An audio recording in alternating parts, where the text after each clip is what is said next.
Hey everybody, welcome to part 2 in a series of videos for Vikings Gone Wild. This is a deck building game for 2 to 4 players. Average playtime is going to be anywhere from about an hour to an hour and a half, depending on however many players you have. Now, Vikings Gone Wild, this is a prototype copy, so all the components you're seeing here are about 95%. There are going to be some changes in the eventual release of the game, such as each one of the scoring pawns are going to be a little bit dwarf or a Viking type character. For each one of the players move, the tokens representing damage to buildings and also constructed buildings are going to be different in the final release. But pretty much everything you're seeing here, as long as you're looking at the art, the layout of the board, and everything you're seeing here is pretty much about 95% complete. Now in Vikings Gone Wild, again, this is a deck building game where players are trying to score victory points. There are multiple different ways to score victory points in the game. You can get victory points by completing quests, and these quests can be worth anywhere from 1 to 3 points. And the quests are doing things such as building things, attacking other players, doing various other things in certain ways to score certain victory points. Players also get victory points for building certain kinds of buildings, and also for upgrading their town hall all the way up to the final level, which is going to give them extra victory points. And you also want to upgrade your town hall because that's going to allow you to make your village or your city even bigger. The bigger your city is, the more resources you produce, the more powerful you can get. You also get resources by using your units and going out there and attacking either zombies on the board or going out there and attacking the other players. The more the cities or more of the buildings you attack of the other players, the more victory points it's going to be worth, all the way up to possibly getting 15 victory points for a major assault on another player. Now, there's no dogpiling allowed in the game. Each player can only be attacked once, and there's no player elimination. So even though your buildings are attacked, you really don't lose them. The only thing you can potentially do is possibly lose resources, depending on what kind of buildings they attack, or you can possibly give your opponents divine favor cards, which are going to make them much more powerful. So while it is possible to attack the other players and does give you extra benefits by attacking other players, it's not going to be the be-all end-all strategy, because there's many other ways to score victory points and many other paths to victories in Vikings Gone Wild. Now, the game of Vikings Gone Wild is going to be played for a certain amount of victory points, whether it's 40 victory points for a 2-player game or 30 victory points for a 3 or 4-player game. Once one player has managed to get to that amount of victory points based on the amount of players you have in the game, that's going to be the final round of the game, and all the players are going to get one last chance to have one full round to possibly score extra victory points to try to catch up on the score track. Once all the players have finished that final round, all the players can get extra victory points based on a randomizing bonus that's going to change every time you play the game. Because there's 10 different mission cards in the game, these bonus mission cards, and at the end of the game, once the end game is triggered, all the players are going to figure out, depending on which 4 bonuses have been chosen for that specific game, they're going to earn extra victory points. And then once all the players add up all those extra victory points, you're going to calculate the final score and figure out who the winner of the game is. At the start of every game of Vikings Gone Wild, the first thing you do is you need to set up the main player board for all the players to have access to. Now, the first thing you need to do is you need to put out all the 3 of the attacking unit cards, and these are marked on the board so you can see exactly which cards go in which place. The Elven Archers, the Bone Crushers, and the Picators. The next thing you need is put out your defensive cards, and again, they're all going to be marked so there's an image on the board to see exactly which card goes in which place. Then you put out all 6 of your building cards. Once you've put out all the cards, the next thing you need to do is you need to set up your quest deck. If you look at the quest deck, you're going to know that there's 3 different levels of quests. You have your level 1 victory point quest, your level 2 victory point quest, and your level 3 victory point quest. What you need to do to set up your quest deck is you need to shuffle the level 3 quests and the level 2 quests together. Give them a very good shuffle so you have a very good mix of the quests mixed in with the 2s and the 3s. Once you shuffle the 2s and the 3s together, you're going to shuffle all the level 1 quests together, shuffle them, and then you're going to lay them on top of the 2s and 3s. So this guarantees that you're going to go through all the 1 or the 1 point victory point quests before you hit any of the level 2 or any of the level 3 quests at all. After the quest deck has been set up, you need to make sure you shuffle the Odin's Path cards. And now you can always tell the Odin's Path cards because they all have a lightning bolt in the lower right-hand corner here. There are a lot of these cards, and once you shuffle all these cards up, you need to draw out a total of 5 of them to form the complete path of the Odin's Path or the Odin's River. It's referred to as both in the rulebook, so I'll pretty much interchangeably call it between the Odin's Path and the Odin's River. It basically means the exact same thing, but this is your Odin's Path deck. Next thing you need to do is you need to shuffle up your Divine Favor cards. Once you shuffle up all the Divine Favor cards, you're going to reveal 2 of them and put them on their respective parts on the board. The rest of the cards are going to be placed off to the side, and then you need to figure out exactly which one of the 4 out of the 10 bonus favor tiles the players are going to be playing for to score the extra victory points at the end of the game. There are 10 of these cards. You're basically going to just shuffle them up. You're going to draw out the top 4 that you get, and the rest of them you're going to put back in the box. They're not going to be played with at all unless you have to use a tiebreaker at the end of the game. Because if there is a tiebreaker, these are the cards that form all the tiebreaker. Other than that, you just take them, remove them from the game, and stick them back in the box. Each player is going to get a scoring pawn, which they're going to put on the 0 space on the score track, and every single player is going to get a starting player board. They're going to set of 3 starting town halls, which we're going to organize by putting the level 3 town hall on the bottom. Next up, we're going to put the level 2 town hall, and then finally we're going to put the level 1 town hall on top, and that's going to be your starting town hall, and you're going to be leveling these up, trying to get more powerful town halls, which will allow you to build your city even larger as the game goes on. Next thing you're going to do is every single player is going to get 6 beer cards. They get 2 gold cards, and you get 2 Viking warrior cards. You're going to take all 10 of these cards, you're going to give them a very good shuffle, and you can put them on your player board right where it says your starting deck, right next to the discard pile. Once every player has a starting deck shuffled up, every single player needs to get 2 starting active missions. So now remember, the quest deck or the mission deck starts with all the level 1 missions on top.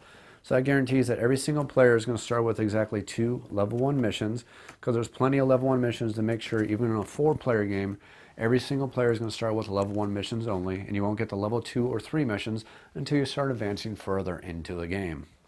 The very important thing you need to realize about mission cards, though, is as soon as you complete 1 mission card, and you're only allowed to complete 1 mission card per round, even if you meet the prerequisites for multiple mission cards, so you can only have 2 mission cards, but if you meet the prerequisite for both of them on the same round, you need to pick which one of those mission cards you want to complete, because again, you're only allowed to complete 1 mission card at a time.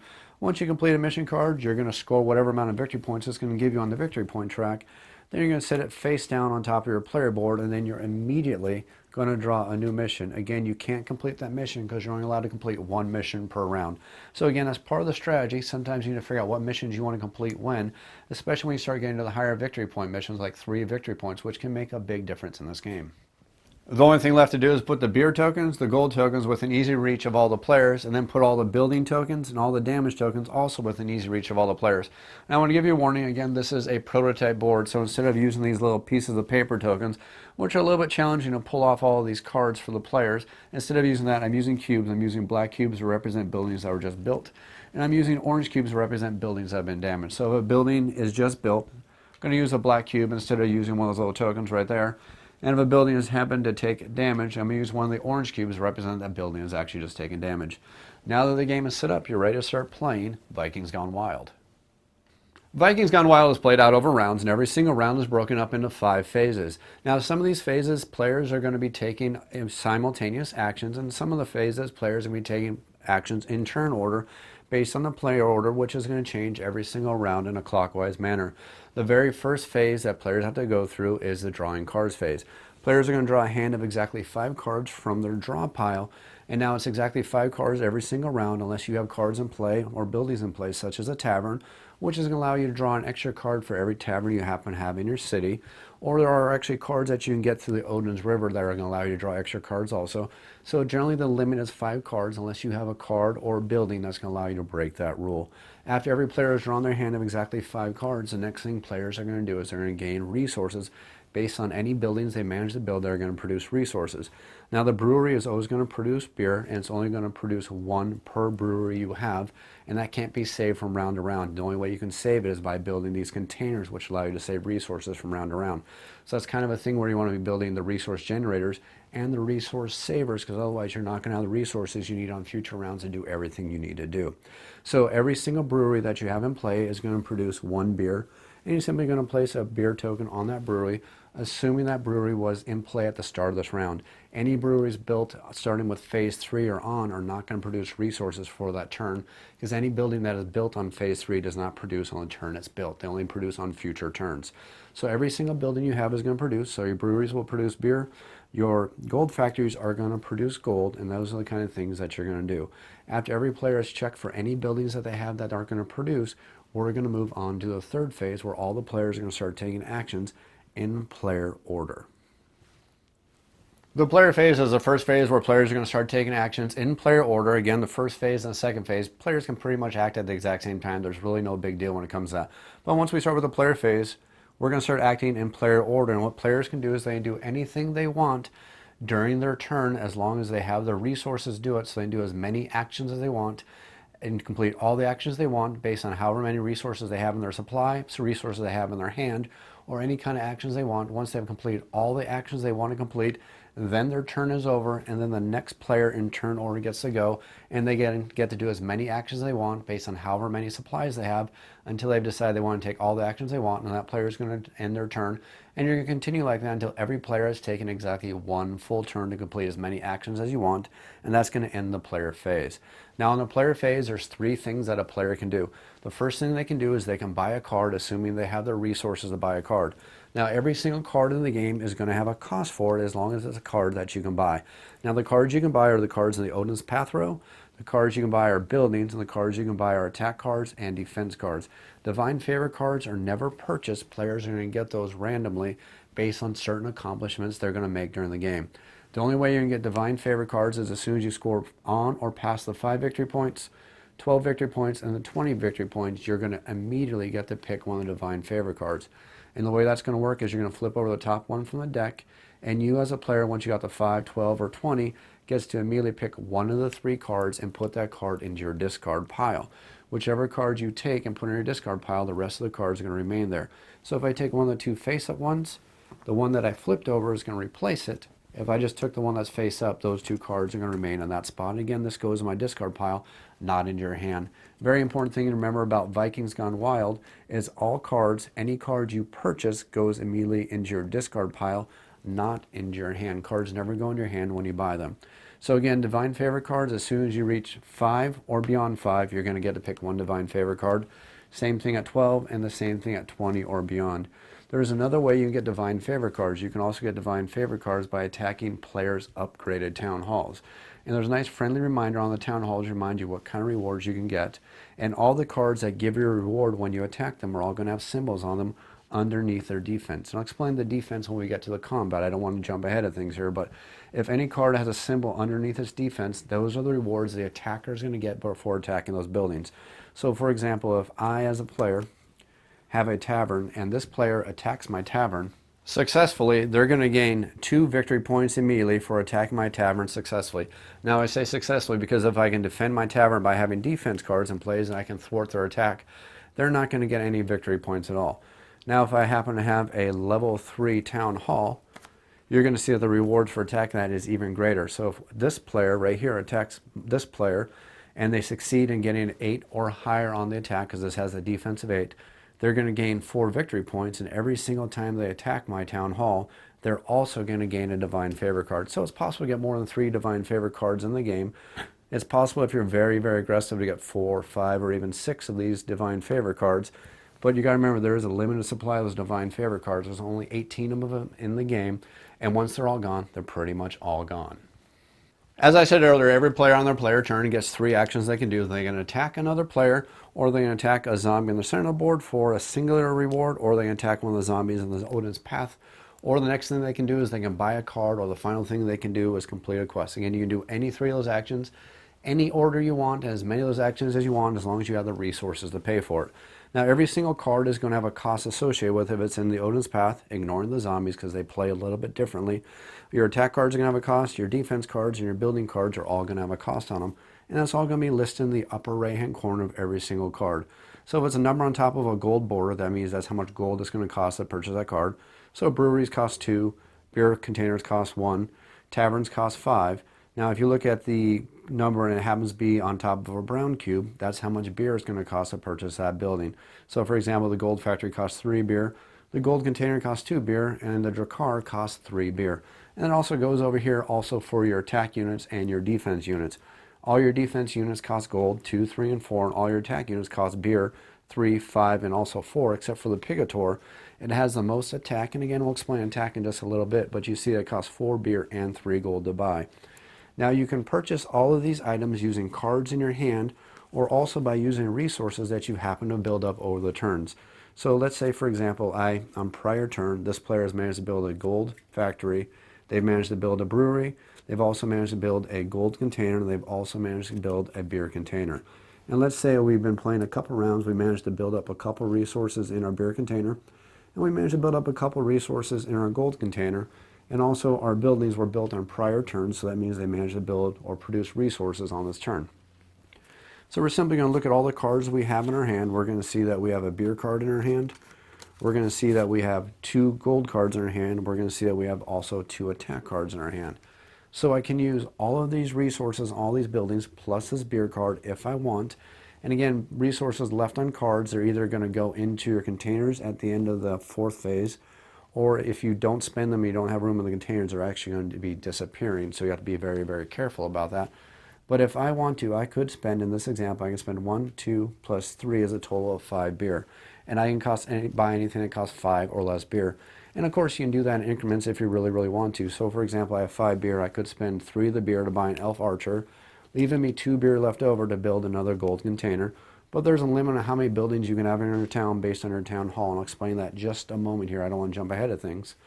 But you can spend the resources any way you want. So also another example, I have 2 gold here plus 3 more gold on these buildings that I produce. So that's a total of 5 gold. I can use that 5 gold to buy anything that costs gold. I can buy a tavern for 5 gold. I could buy the chicken tower for 1 gold, plus spend 2 gold on the brewery. That'd be a total of 3 gold. I can do it with the 2 cards and the 1 right there. This would be discarded. So I buy the brewery plus the beer container for a total of 3, or the brewery plus the chicken tower for a total of 3. And I still have these resources back in reserve. So again, you're basically just going to spend the cost on that card. And if it happens to be a building and you buy that building for 2 gold, you're going to immediately add that building to your town. And if it was just built, you're going to put one of the markers on it signifying that town or that building is just built. And this is very important to do, is to put down that marker to signify you just built that for 2 very important reasons. One is a reminder to let you know that that building is not going to produce on that turn.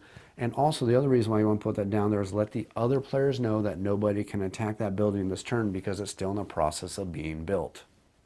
Before we go any further though, there's 2 very important restrictions you need to realize when you're building up your town. You have a limit on how many buildings you can have as part of your town based on the size of your town hall. Now there's one hard and fast restriction for every single town that cannot be broken by the size of your town hall. Nobody can have more than 3 of every single building in their town at any time at all. So you can't have more than 3 breweries, more than 3 gold factories, more than 3 taverns, etc. So the most you could ever have at the largest size is you can have a total of 18 buildings in your town if you manage to get to the level 3 town hall. So the other restriction you have is also you can never have more buildings based on the size of your town hall. So your very first level 1 town hall is a restriction that you can never have more than 5 buildings in your town. Once you spend 5 gold to upgrade your town hall, you now go up to a level 2 town hall, which is harder to attack, it's easier to defend, and it's also going to allow you to have up to 8 buildings in your town at a time, again restricting you never have more than 3 of the same building.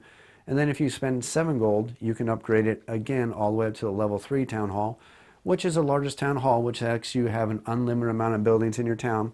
Of course, not forgetting the original restriction that you can't have more than 3 of every building. So technically this allows you a maximum of 18 buildings in your town once you get to the level 3 of the town hall. But again, you have to build your town hall all the way up to that level.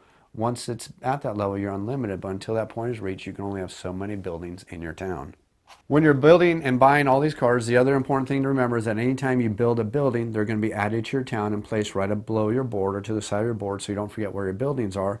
But if you buy any cards from the Odin's Path, again ignoring zombies, we'll get to them in just a moment, but if you buy any cards from the Odin's Path, if you buy any attack cards, any defense cards, or if you manage to get enough victory points to get a divine favor card, all those cards are immediately going to go into your discard pile. Now another important thing about this game is when you have your discard pile, you don't actually put all your cards in discard pile to the end of the round. What you're going to do is, for example, let's say I spent these 2 gold right here, ignoring the fact that I already built buildings, but let's say I spent these 2 gold right here, and I also spent this 1 gold right here, and I use that to buy a sorcerer's tower. I'm going to add all these over here into my spent cards for the round, not putting them in the discard pile yet, and then I'm going to go through all these other cards, and I'm going to put them all off to the side, and none of these cards are actually going to my discard pile until the 5th phase of the round, which is the end of phase. But we'll get to that in a moment. I don't want to jump ahead of things.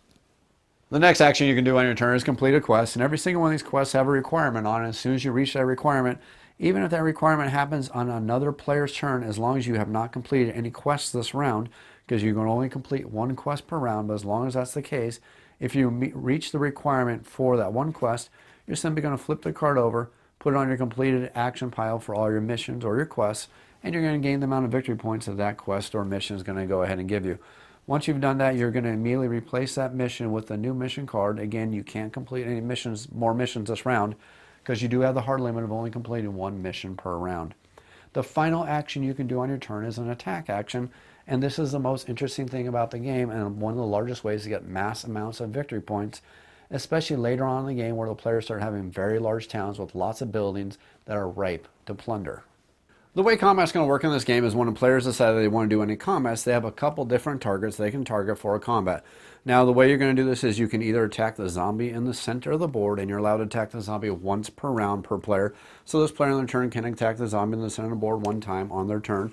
This player can do it, and again, every single player can do it only once per round, and that's only for the center zombie in the center of the board.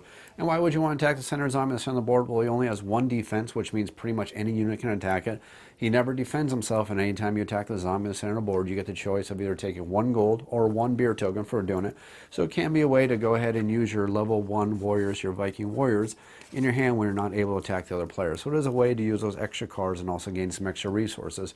And there's some other things you can do with the merchant, but I'll explain that in just a moment. The second target you're going to target for an attack is you can attack any zombies that happens to be in Odin's path. And again, you can make these attacks. You can attack both of these, one of these, or neither of these. It's up to you. And the final target you can do for an attack is you can go ahead and attack another player. Now, when you're attacking another player, you're never attacking the other player directly. You're attacking that player's buildings inside their town. Now, there's one caveat to this. You can never attack a building that's just been built. And that's why we put these markers on these buildings that are just been built, to let everybody know that that building is not a possible target to attack, at least not on this round. Now, those markers are going to disappear on the end of the round, but just to let you know that building is not accessible this round. So let's say this player on their turn, they happen to have a Viking warrior in the hand, and let's just say just for the sake of explanation, let's say they also have a Pigator that happens to be in their hand. And this player gets to make some decisions on what they want to do. So they can attack the zombie in the center board, they can attack the zombie, which is going to give them a victory point and also a resource. For example, this zombie right here gives you beer, but some of the zombies do give you gold, and it just depends on what you get out of the draw on the Odin's Path deck. Now, when you're attacking these things, basically what you're going to do is you're going to compare the attack on your card for your attack unit, compare that to the defense on that card. And your attack strength has to be equal to or greater than the defense of the target you're attacking. Every single unit in the game that has an attack power that can attack has an attack strength. So you have your basic Viking warrior that every single player starts with 2 of in their deck. And you see there's a number 1 inside the crossed axis, letting you know that their attack power is equal to level 1. You look at the Pigator and see that has attack strength equals 6. You can see that the Bone Crusher has an attack strength of 4. And you see that the Elf Archer has an attack strength of 2. Now, you can use multiple units to attack the same target, or you can use multiple units to attack multiple targets, but one unit cannot attack multiple targets unless they have a special power. And there's a Divine Favor card in it that does actually allow you to attack multiple units or multiple locations with one single card. So it does break the rules, but just want to let you know that when you go ahead and attack something, you can send one unit or multiple units depending on how tough or how much the defense of that target happens to be. So let's just say I happen to have 2 Viking warriors. I could use 2 of the Viking warriors if I had 2 in my hand to attack this undead zombie because it has a defense of 2. Now the attack strength has to be equal to or greater than the defense of the target. So this zombie has 2, so I need a total of 2 or greater attack. So I can use 2 Viking warriors, I could use 1 Pigator, I can use 1 of the Bone Crushers, whatever it is, as long as it's equal to or greater than the zombie strength. This zombie right here who gives me 1 gold or 1 beer resource only has 1 defense. Now that's how I can attack things on the board, but I can also attack other players.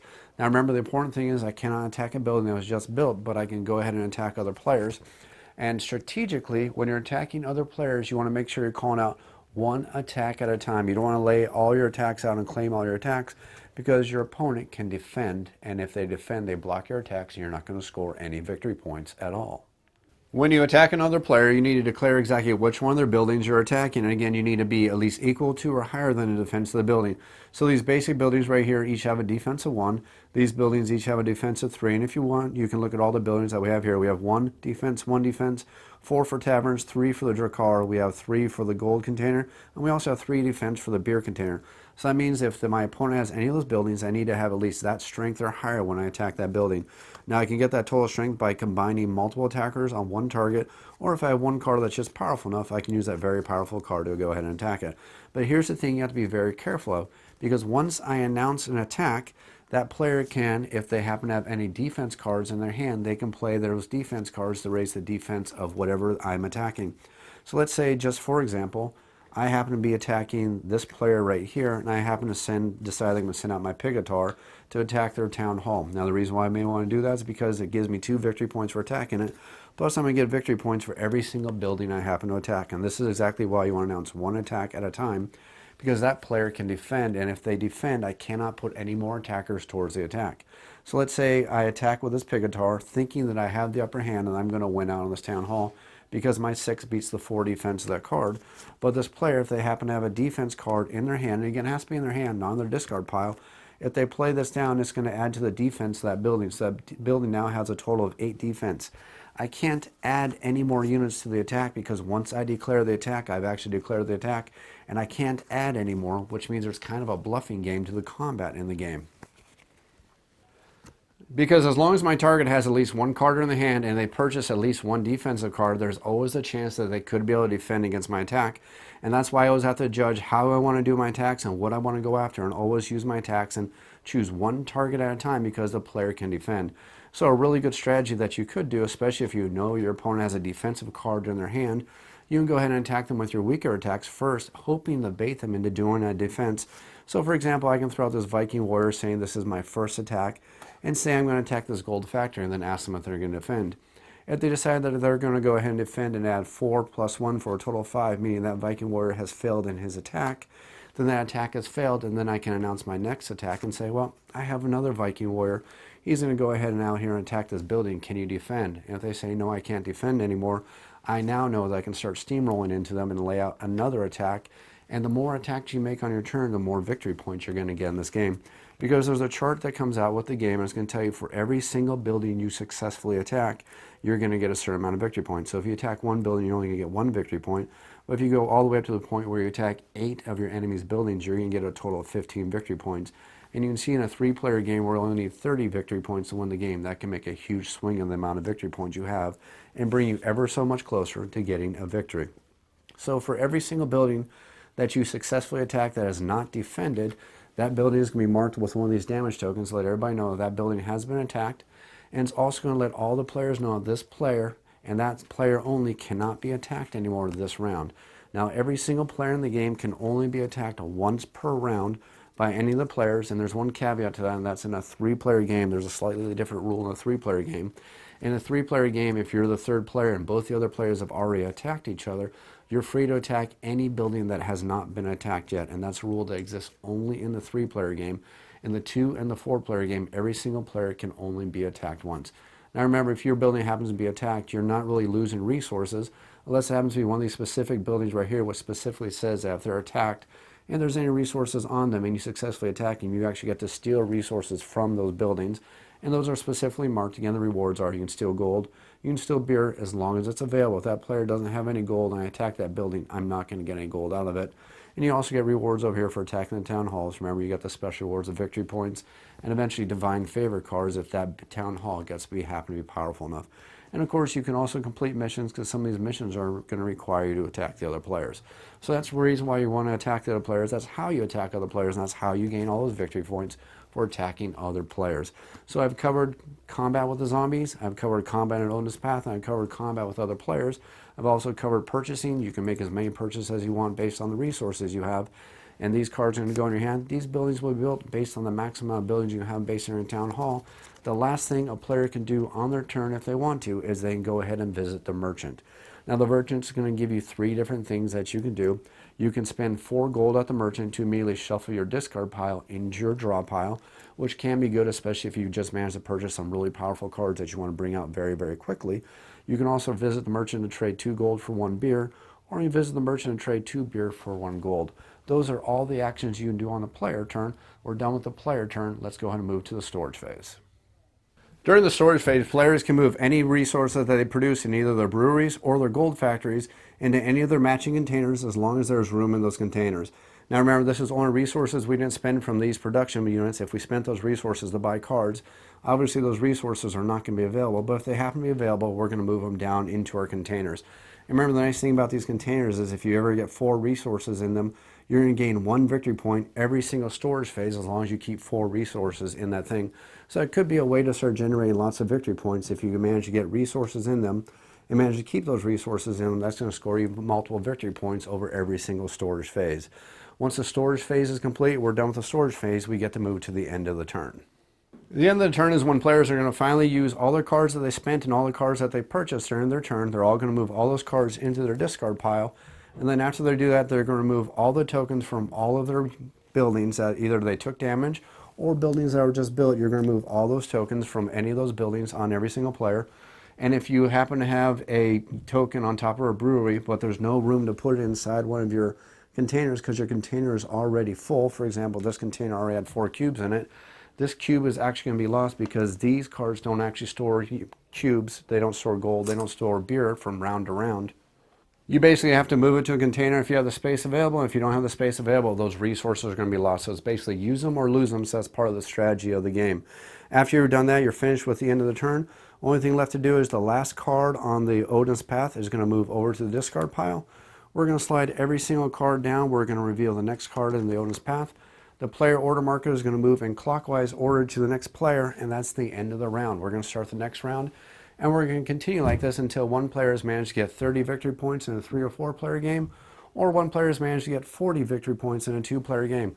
Once that happens, we're going to finish out that entire round, and then players are going to get extra victory points based on the bonus cards that happen to be in play for the game. And every one of these bonus cards will be pretty self-explanatory. The player who has the most of whatever requirement happens to be there is going to get that amount of victory points. Now, if the players happen to be tied on that requirement, they're going to split the victory points. So in a 2-player game, if both players are tied, they're going to get 3 victory points.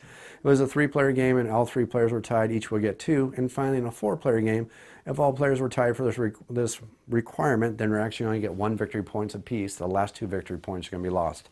You're going to go through and figure out every single one of these bonuses, and then after that, you're going to figure out who the winner is based on whoever has the most victory points. If there's still a tie at this point for the most amount of victory points, what you're going to need to do is you're going to have to flip over the next bonus card in line by pulling it out of the box, and then you're going to figure out if that's going to manage to declare a winner. If you still have a tie after that fact, you're going to keep doing that until you manage to go through all the bonus cards. And of course, if there's still a tie after you manage to go through all 10 bonus cards, not likely to happen, but if it does manage to happen, then all the players who are tied are going to have a shared victory.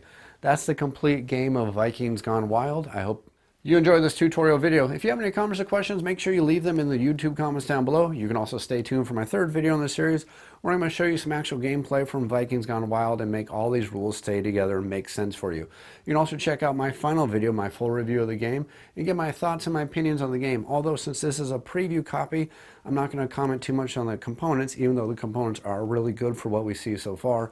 I do know that some of the components are going to be changing, so I do know there's going to be some special tokens for all the players with some actual carved miniatures versus these little pawns, and I know that these damage markers and these build markers are also going to be looking better in the final components. Stay tuned for my other videos. If you enjoyed this video and you enjoyed this video series, click that like button and click that subscribe button. As always, thanks for watching.